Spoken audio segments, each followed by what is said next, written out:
sinas tungat gabi eh. Dahil duha nga nagkuha o ukulele. Okay raong tao. Parihang radili mo tugtog na. Kanang pakantahon bitaw ang kanang mga string sa gitar. Gwapo na siya guni. Gwapo na siya harmonya.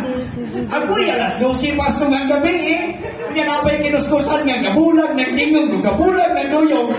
Unya ang duyog gasi, pero paminaw ni mo sinturado man yun. Kamu mga igsoon tungang gabi unay magtugtugan na kung sa inyo ang bation. Mahappy.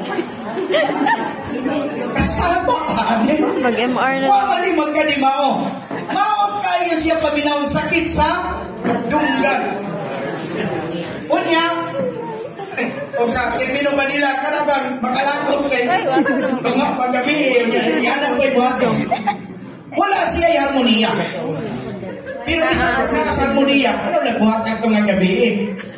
Okay ra ng kadlawon, dayon mag-plaking ka, awin niya sa Ginoo, sabayan po ni mo bugnaw tingog, kaya lamig yung paminawon.